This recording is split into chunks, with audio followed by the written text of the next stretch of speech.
Bismillahirrahmanirrahim. Alhamdulillahirrahmanirrahim.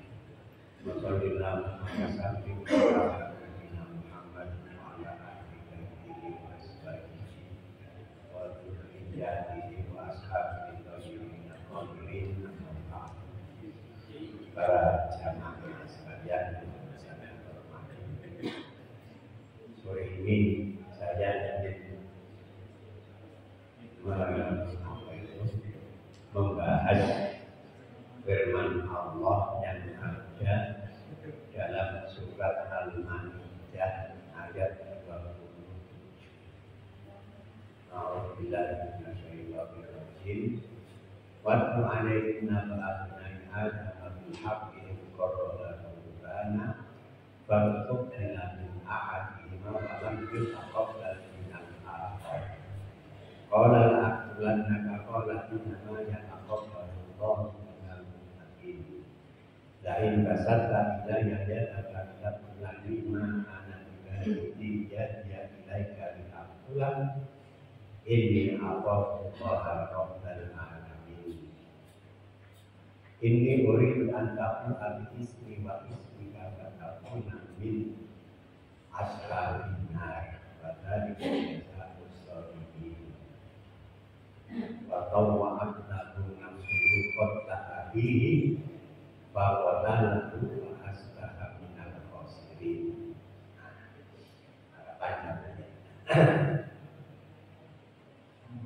Wa alaihim naba'a abnan Adam bil haqqi idh qarraba qurbana. Dan ceritakan Muhammad kepada mereka tentang dua putra Adam yang berkorban. Fakutu bilamin ahadihima walam yutaqabbal minal akhar.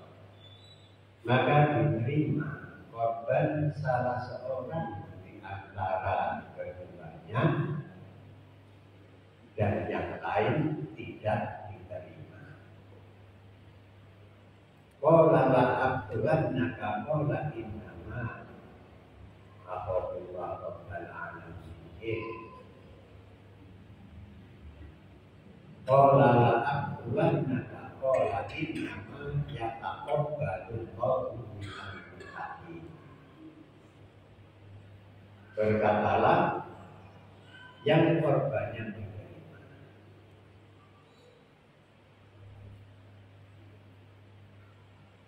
aku takut kepada Allah. Nah, ini diceritakan dalam Quran, nama tidak disebut, cuma disebut nama dua putra Adam. Maka di dalam tafsir ternyata dua putra Adam itu namanya Qabil dan Habil. Nabi Adam itu punya anak selalu kembar. Qabil ganteng, kembarannya cantik. Habil gak pakai ganteng, kembarannya tidak pakai cantik.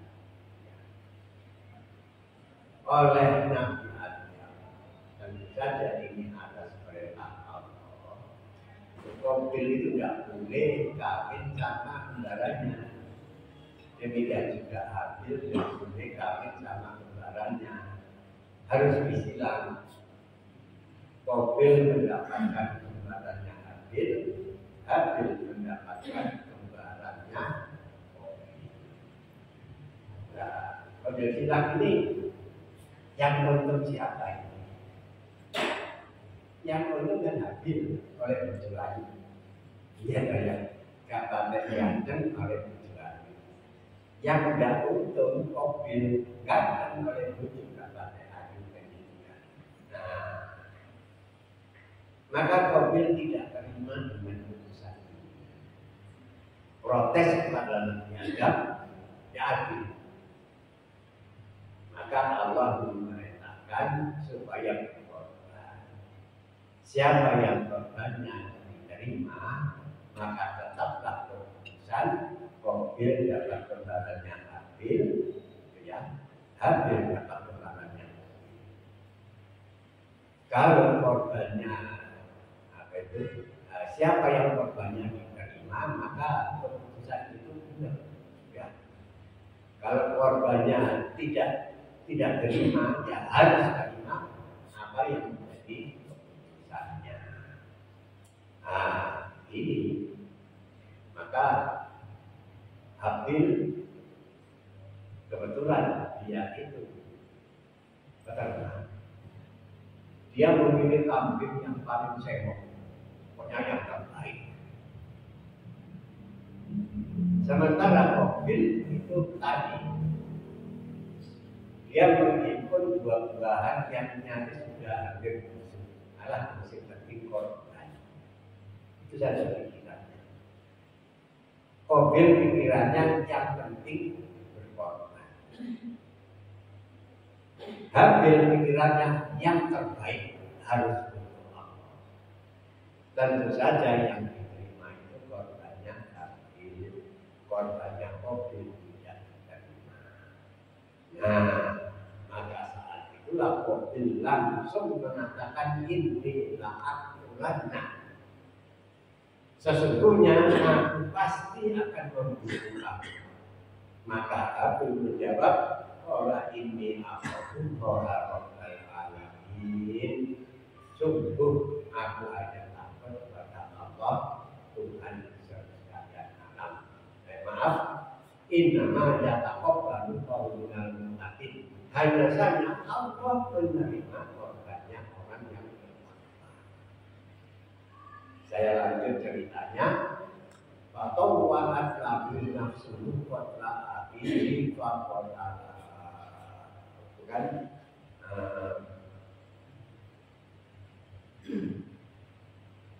Ini uridu an tabi'ah. Padahal benar bahasa tanya daya. Nah, bahasa takilan ya dan tak ulani ma'ana tidak dilaikan akulah. Ya. Maka Habil menasihati kepada Habil. Sesungguhnya kalau kamu akan membunuh aku, maka kamu akan menghadap Allah, kembali kepada Allah dengan membawa dosa-dosa karena membunuh aku dan dosa-dosa kamu sendiri. Aku hanya takut kepada ternyata Habil ini memaksakan diri, ya karena dorongan nafsunya akhirnya membunuh Habil. Habis dibunuh itu terkenal. Ketika terkenal itu Bapak Asallahu Rabban yang hasil arti di dunia bukan wali saudara. Allah mengutus gunung gagak untuk menggali dari tanah. Cerita di dalam tafsir ada gagak yang bertengkar, salah satunya mati. Maka gagak yang hidup itu menggali dari tanah, kemudian gagaknya dikubur. Kaget si Habil. Qala ya wailata a'ajaztu an akuna misla Robi bahwa dia saudara api. Wahai alam celakanya, kenapa aku tidak mampu untuk berbuat sesuatu terhadap saudaraku seperti yang dilakukan oleh kakak. Yang si Habil menggali tanah dan menguburkan adiknya. Fa'asbaha minan nadimin. Maka saat itulah dia menyesali apa yang telah terjadi. Dan para jamaah sekalian yang saya hormati, jadi yang terakhir ini ingin saya jelaskan. Bapak Asallahu Rabban, Allah mengutus gagak. Ini mengandung pelajaran bahwa manusia itu tidak belajar bodoh. Maka manusia itu perlu belajar. Coba kita lihat penyu menetas dari telurnya. Setelah menetas kemana begitu? Mencari air laut. Pertanyaannya, apa pernah kesasar? Tidak. Karena memiliki insting. Jadi insting binatang lebih kuat daripada insting manusia. Cecak menetas dari telur. Apa perlu bantuan ibunya? Ya. Sudah lari sendiri dan makan sendiri. Kalau manusia lahir dibiarkan gitu saja apa jadi? Mati. Nah, inilah saya katakan tadi, manusia itu instingnya sedikit sekali. Sehingga kalau tidak belajar maka selamanya. Barangkali kita pernah mendengar cerita Remus and Romulus, ya, Raja Roma itu. Ketika ditemukan dia tidak macam manusia, seperti serigala, perbuatannya, omongan serigala. Karena apa? Yang ngajari serigala, kan dia dirambut oleh serigala. Seperti itulah manusia. Jadi manusia tanpa belajar selamanya akan sebab instingnya itu sedikit sekali. Nah, itu pelajaran dari bagaimana Allah memutus gagal. Ternyata mobil menangkap ini sebuah pelajaran. Kalau adiknya mati itu harus dilakukan oleh mobil. Nah, para jamaah sekalian yang saya hormati, kembali kepada cerita mobil dan Habil. Kenapa Allah menerima korbannya Habil? Maka jawabannya, karena yang terbaik, pilihan Habil itu yang terbaik untuk Allah.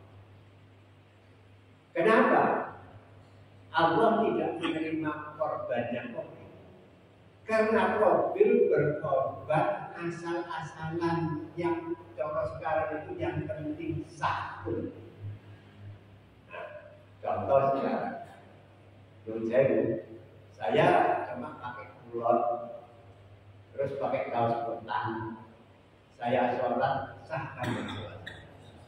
Sah, karena Allah juga tertentu. Pertanyaannya aku yang bertolak sebenarnya kan gitu kan? Kok cik nemen oleh gak pantas? Lalu metu blojo nyambene jalan Jawa aja, gue hati kamu pagi. Selambine api, dapat yang Gusti Allah terima kaos utangan, dok adik bulotan bisa. Nah itu loh. Ini berpikir yang penting sah itu seperti itu. Maka dalam prinsip ayat ini tadi, Qabil Habil korbannya diterima karena dia berprinsip yang terbaik untuk Allah. Nah, para jamaah sekalian yang saya hormati, kekeliruan kita berpikir itu karena selalu berorientasi yang penting sah. Kalau kita berpikir yang penting sah, maka itu tidak membawa perubahan apa-apa pada diri kita. Maka kalau kita yang kita lakukan itu yang terbaik untuk Allah, nah, pasti ada peningkatan pada diri kita. Contoh nanti, saya jadi pegawai. Pegawai itu kalau tiap bulan kan dapat gaji. Lah yang penting masuk. Datang banyak orang itu kopi rokokan, wayang nyambut gawe sarapan itu. Gak ada ingin meningkatkan diri. Barangkali seumur-umur makannya cuma ini saja. Tapi ketika seseorang jadi pegawai ingin yang terbaik, maka disitulah prestasinya akan menjadi. Ini pola pikir yang diajarkan di dalam Al-Quran. Demikian juga kita itu sering berpikir terbelenggu oleh fikih. Dan fikih itu tidak salah, benar. Tentang niat. Niat itu apa sih? Niat itu kalau definisi ilmu fikih, qasdu syai'in muqtaranan bi. Sengaja melakukan suatu perbuatan bersamaan dengan perbuatan yang dikerjakan. Contoh, saya sholat maghrib, maka begitu takbir Allahu Akbar dalam hati itu bersamaan niat saya sholat maghrib. Ini namanya qasdu syai'in muqtaranan bi. Sengaja melakukan suatu perbuatan bersamaan dengan perbuatan yang kita lakukan. Itu namanya niat. Tapi ingat, itu niat dalam lingkup fikih, dalam lingkup hukum. Tapi kita lupa bahwa niat dalam lingkup tasawuf bukan sekedar qasdu syai'in, sengaja melakukan sesuatu, tapi niat dalam tinjauan tasawufnya, niat itu adalah kesungguhan dalam melaksanakan pekerjaan. Sebab kalau kita melakukan pekerjaan tanpa adanya kesungguhan, itu namanya olok-olok. Nah, contoh begini.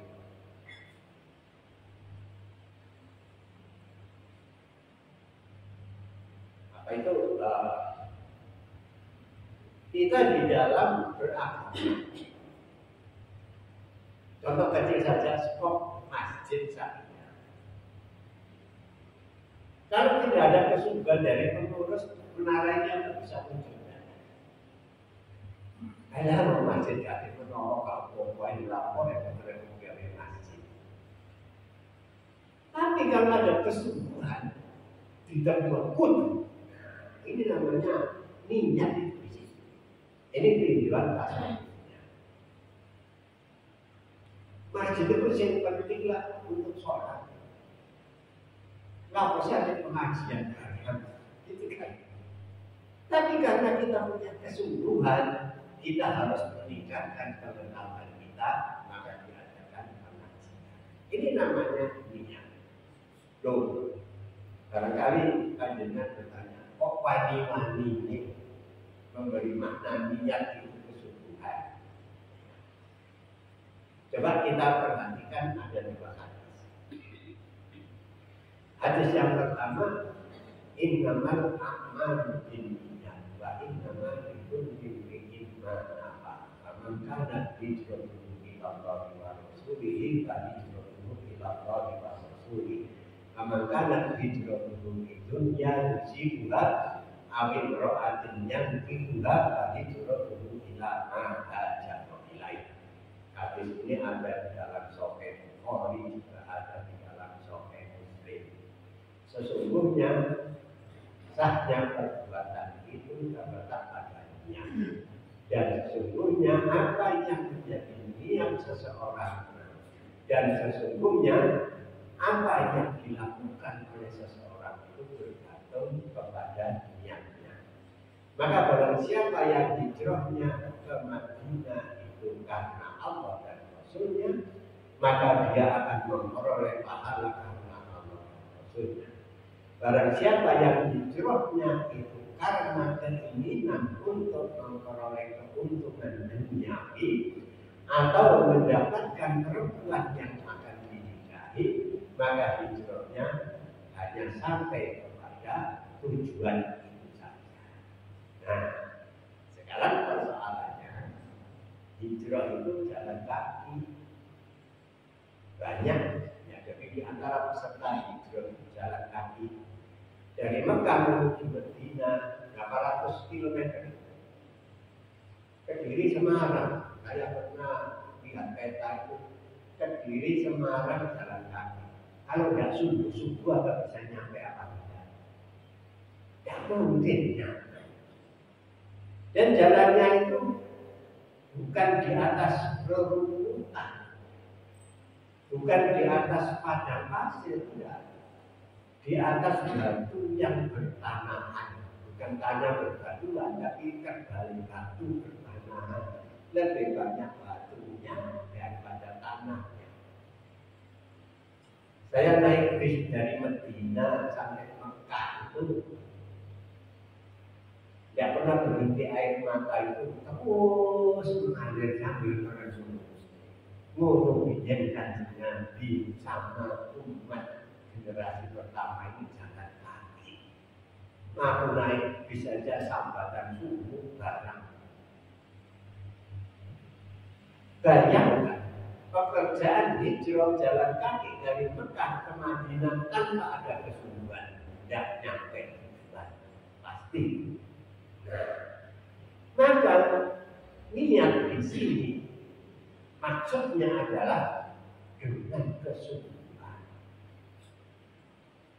Bukti yang kedua bahwa niat itu adalah kesungguhan itu ada hadis lagi.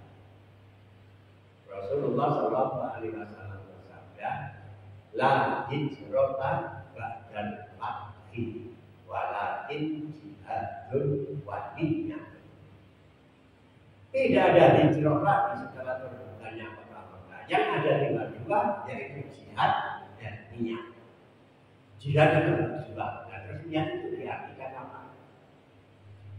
Ya kesungguhan, kesungguhan di dalam beragama. Nah, sebab kita beragama tanpa adanya kesungguhan, itu namanya setengah hati. Beragama setengah hati itu menurut saya lebih baik tidak sekalian. Kenapa? Karena Allah sendiri mengatakan begini di akhir surat Zumar. Antahu la nafsu ya hasrata ala ma farratu fi jannatin wa in kuntu lakunas sakirin. Supaya jangan ada di antara kamu nanti mengatakan, wahai alangkah celakanya karena selama ini aku mengabaikan kewajiban dan aku setengah hati terhadap Allah. Berarti harus sepenuh hati. Sepenuh hati itulah yang dimaksud dengan kesungguhan. Nah, jadi niat itu dua makna. Makna fikih seperti kita mengawali sholat, qasdu syai'in mukhtar pilih sengaja kita melaksanakan sholat maghrib 3 rakaat. Itu niat fikih. Niat dalam tasawuf adalah kesungguhan kita dalam melaksanakan kewajiban. Sebab tanpa kesungguhan itu namanya setengah hati atau berolok. Nah, para jamaah sekalian yang saya hormati, berikutnya lagi yang berkaitan dengan apa itu, jangan pakai pola pikir yang memisah. Yang terbaik. Dan yang kedua, kesungguhan. Yang ketiga yang berkaitan dengan masalah ini adalah bagaimana kita itu memaknai ikhlas. Ikhlas itu apa sih?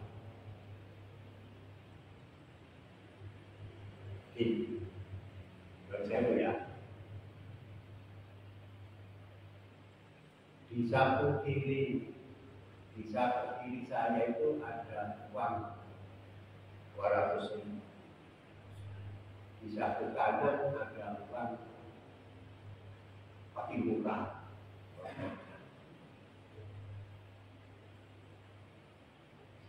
Kalian jalan pakai murah ya. Yang penting ikhlas. Apa itu ikhlas? Bukan itu namanya bakhil. Ikhlas yang sungguhan itu yang 200 itu paruh wedang, separuh Gusti Allah, separuh aku, itulah baru ikhlas. Lempar murah itu bukan saking ikhlas, itu saking mencintai. Oh ya seperti itu. Nah, coba kita lihat. Ikhlas paling berat itu ikhlas apa? Mengikhlaskan kepergian orang yang paling dicintai. Ya kan? Itu paling berat. Makanya Rasulullah SAW ketika menjumpai ada seorang sahabat, anaknya itu perempuan semua, laki-laki cuma satu, masih kecil meninggal. Dan main sedihnya sahabat, larut dalam kesedihan. Orang sedih itu wajar, tapi kalau larut dalam kesedihan itu tidak. Makanya Rasulullah mendatangi si sahabat ini memberi nasihat. Bagaimana nasihatnya? Terus, sesungguhnya Allah mengambil miliknya sendiri. Inna lillahi ma akhadha. Sesungguhnya Allah itu mengambil miliknya sendiri. Nyawa itu milik kita apa milik Allah? Ya Allah. Ya tak ya? Anak kita itu nyawanya milik kita apa milik Allah? Milik Allah. Maka nasihat Rasulullah, inna lillahi ma akhadha. Sesungguhnya Allah mengambil miliknya sendiri. Walahu ma akhadha, yang diberikan kepada kami juga milik Allah. Wa kullu syai'in indahu bi ajalin musamma. Segala sesuatu diciptakan oleh Allah dengan diberi atas waktu yang ditetapkan. Wal yasbir wal yaghlas. Sabarlah, tabah dan ikhlas.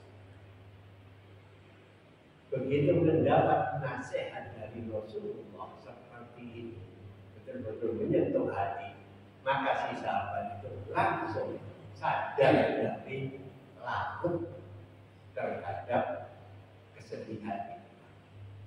Nah, ini yang namanya ikhlas. Jadi ikhlas itu apa kalau begitu? Memang tidak ada definisinya seperti itu. Coba, ada dalam Quran itu semua surat ada kaitannya dengan nama. Ya tak ya? Contoh, surat Al-Baqarah. Maka di situ ada cerita tentang sapi. Ya tak ya? Baiklah, baiklah, misalnya komedi inna Allah ya'murukum an tadabbu baqarah akan takhiduna muslah. Qala a'udzu billahi an akuna minal jahilin. Baqarah. Mesti ada cerita apa?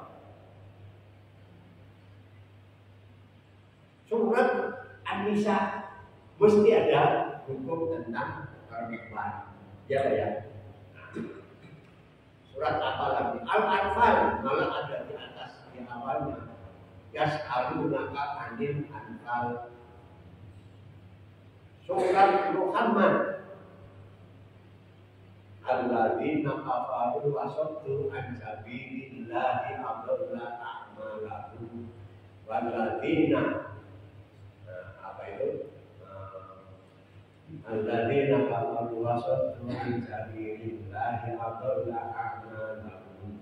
Walladzina amanu wa amilus solihati wa amanu bima nuzila ala Muhammadin wa huwal haqqu min rabbihim. Surat Muhammad pasti ada nama Muhammad.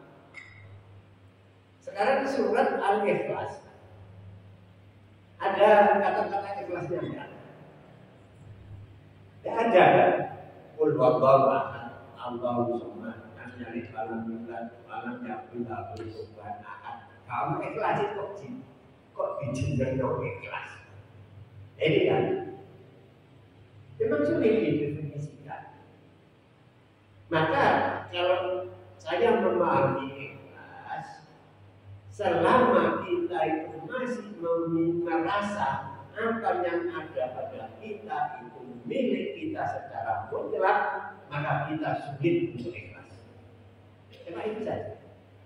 Tapi kalau kita sudah mampu memanage hati kita, bahwa semua yang ada pada kita itu hanya titipan dari Allah, maka begitu titipan itu tidak ada, Kita tidak mempermasalahkan, memang bukan milik kita. Dan ternyata orang paling ikhlas itu menurut saya itu tukang parkir. Ada Mercedes datang di titik nol, yang punya data muncul, itu ikhlas. Itu sesungguhnya makna daripada ikhlas. Sebab sampai hari ini tidak ada definisi apa yang dimaksud dengan ikhlas. Loh kok bisa begitu? Karena Allah sendiri yang membuat seperti itu. Masa ada surat Al-Ikhlas kok tidak ada kata-kata ikhlasnya? Maka kita bisa mengambil kesimpulan, selama kita masih merasakan bahwa segala sesuatu yang ada pada kita itu milik kita mutlak, maka selamanya kita sulit untuk berbuat ikhlas. Tapi kalau semua yang ada pada kita itu hati kita mampu mensikapi bahwa ini titipan Allah, maka begitu titipan diambil oleh yang punya, kita akan mengikhlaskannya. Nah, para jamaah sekalian yang saya hormati, saya ngomong ikhlas itu rupanya ada penyair yang bahasan tentang ikhlasnya itu luar biasa. B.S. Rendra mau wafat, dia itu menulis syair, dan saya baca syair itu bicara tentang ikhlas, gitu ya. Tidak mendefinisikan apa itu ikhlas, tapi intinya, kenapa ketika kita kehilangan menyalahkan Allah, pada sebelumnya kita merasakan bahwa itu titipan Allah. Nah, seperti itulah masalah ikhlas. Nah, para jamaah sekalian yang saya hormati, maka kita mengambil pelajaran dari surat apa itu Al-Maidah 27 itu ada 3 hal. Orientasi kita di dalam beribadah, yaitu yang terbaik kita lakukan. Jangan berpikir yang penting saya.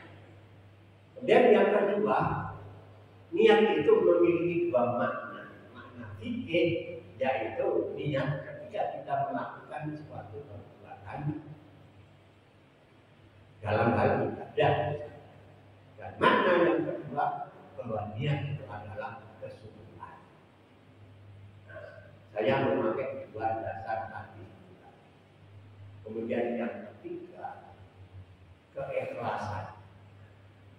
Habil itu karena keikhlasan itu diterima oleh Allah, ya, yang terbaik untuk Allah.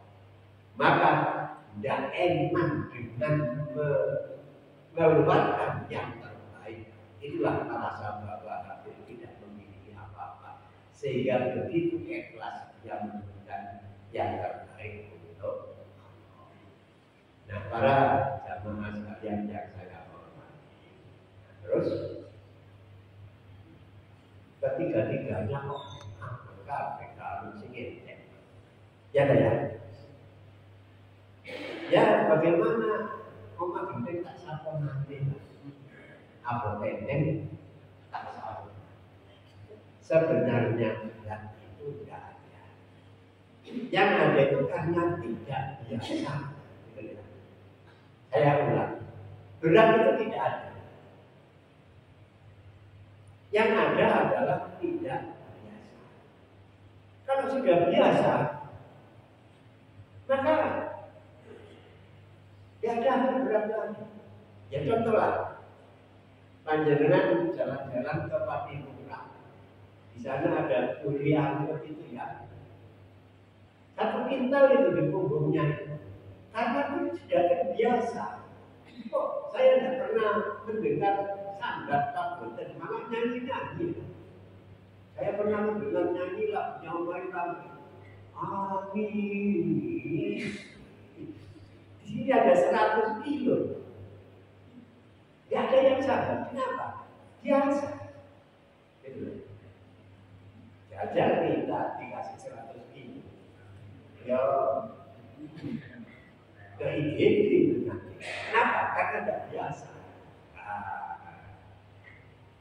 Dan saya tidak pakai dan mohon jangan dinilai sombong. Saya itu setiap hari Jumat itu khatam. Berarti seminggu 30 juz itu saya sudah bisa menyelesaikan. Itu berat apa? Kalau menurut panjenengan mungkin berat ya. Kalau saya tidak berat tentu sudah 10-20 tahun sampai sekarang. Jadi kalau saya itu sehari tidak baca Quran itu lalu saya mau tidur ya. Jatah saya hari ini belum habis, tidak bisa tidur. Begitu saya baca satu hari, kan ada yang 5 juz, ada yang 4 juz, ya. Karena 30 juz dibagi 7. Nah, kan apa itu? Bisa 5, bisa 4, bisa 6 kan gitu kan. Kalau selesai baru ngantuk tidurnya, itu kan tidak biasa. Sehingga kalau saya tidak baca itu tidak mungkin gitu. Loh, kenapa saya yang saya juga tidak pernah sakit gitu ya?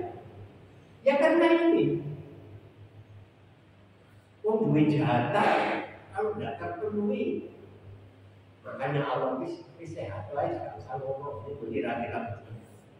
Nah, jadi sebenarnya bukan itu tidak ada. Yang ada itu karena tidak biasa. Lo ini diajarkan oleh Rasulullah. Coba Rasulullah bagaimana mengajarkan? Alaihi bismillah. Baiklah situ kau yahdi ila birri.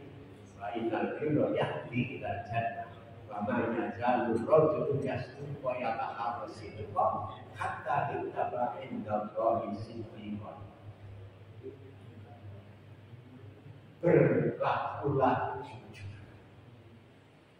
karena jujurmu itu menggiring kamu kepada segala kebaikan, dan kebaikanmu itu akan menggiring kamu sampai ke surga. Orang yang terbiasa jujur dan konsisten dengan kejujurannya, Allah akan mencatat dirinya sebagai kelompok orang yang ini aplikasinya itu ya. Kebiasaan. Saya tidak pernah minum alkohol. Dipaksa suruh minum satu gelas, apa yang terjadi? Mungkin batuk sampai seminggu, tidak biasa. Tapi bagi orang yang biasa, mereka minum kafe kan gitu kan. Makanya yang diajarkan Rasulullah, podo-podo kebiasaan alangkah lebih baiknya kalau yang kita lakukan itu kebiasaan yang baik-baik. Sehingga mau berbuat tidak baik itu susah. Kenapa? Karena tidak biasa. Saya tidak pernah nolong, disuruh nolong, tidak bisa saya. Kenapa? Tidak biasa. Tapi yang profesinya maling, nggak maling loh ada seperti itulah. Jadi kita itu ternyata sangat bergantung pada apa yang menjadi kebiasaan. Biasa baik akan berat kalau melakukan keburukan. Tapi sebaliknya kalau yang kita lakukan itu kebiasaan kita itu buruk, akan berbuat baik itu ya juga susah. Podo-podo kebiasaan di alangkah baiknya kalau kebiasaan kita itu yang baik. Nah, ada pelajaran ketika saya di Kalimantan Tengah, saya itu kan biasa berdesa-desa itu tunjuk masjid. Ternyata ada masjid itu sudah 10 tahun tidak dipakai. Waduh, dia oleh PR. Akhirnya ya sudah jalan. Waktu saya carikan ustaz dari Jabatan Maju dapat, artinya jalan. Ada lagi ketemu masjid yang juga tidak dipakai lagi. Nah, ada seorang perempuan itu sudah lama tidak sholat. Berapa tahun? 40 tahun. Mulai umur sampai umur 9 tak sholat. Diajak sholat itu saat di mana? Sikile gak bisa berkok. Ya kenapa? Kan tidak biasa. Itu ya.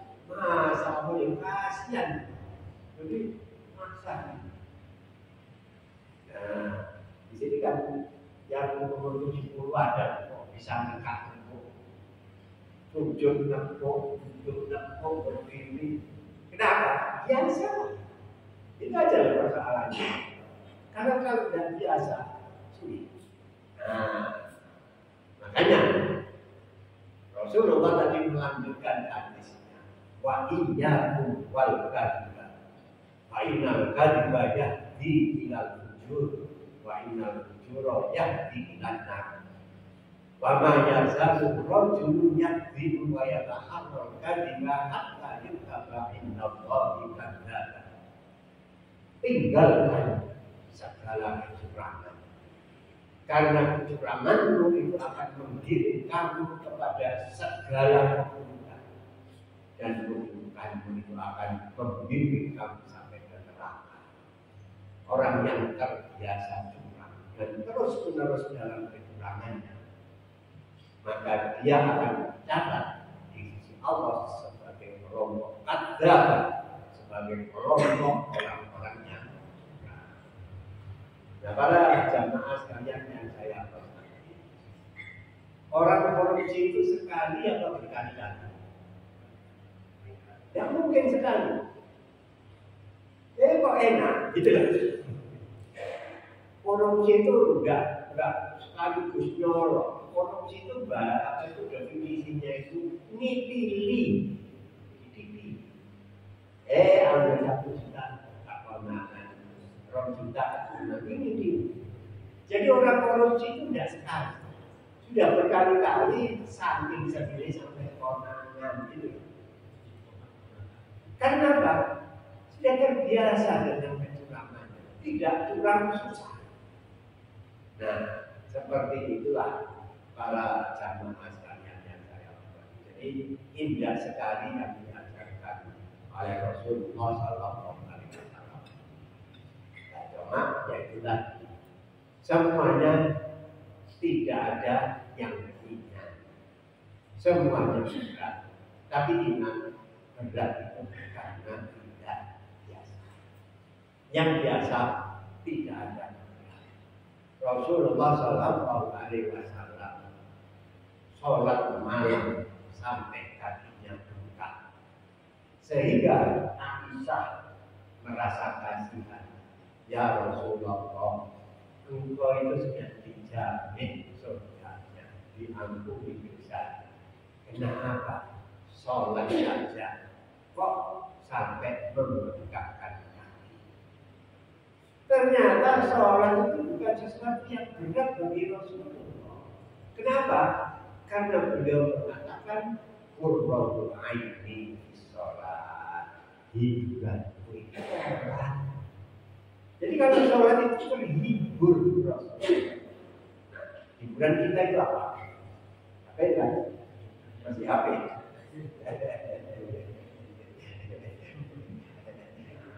Ya. HP jadi Quran lah. Ya ada apa-apa HP tapi sih dibuka Quran dulunya. Yang sering dibuka itu Al-Quran. Kenapa? Karena Quran itulah nanti yang akan menjadi syafaat kita di hari kiamat. Iqra'ul Quran, wa innahu ya'ti yaumal qiyamati syafi'an li ashabi. Bacalah Quran, karena bacaanku itu nanti akan datang di hari kiamat memberi syafaat untuk yang membaca. Loh, Quran kok bisa menyafaati? Loh, ini sing dawuh Kanjeng Nabi kok dadak dibahas. Ya ya. Termasuk panjenengan ingin bebas dari siksa kubur. Ya ya.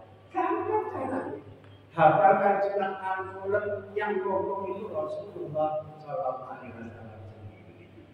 Terus ngomong ini apa enggak? Apa kecil? Gitu ya. Kalau ngapa-ngapa sih susahnya dibaca berkali-kali, lama-lama kan hafal sendiri. Nah, para jamaah sekalian yang saya hormati, ada pertanyaan? Tidak ada.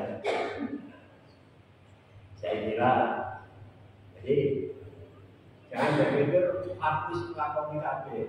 Ya, kita sama-sama, ya, sama-sama berusaha untuk menjadi yang terbaik di hadapan Allah Subhanahu wa Ta'ala. Berarti kebersamaan kita, bagaimana kita mencapai tujuan kita menjadi orang yang lebih dekat kepada Allah Subhanahu wa Ta'ala. Barangkali ini saja yang saya sampaikan.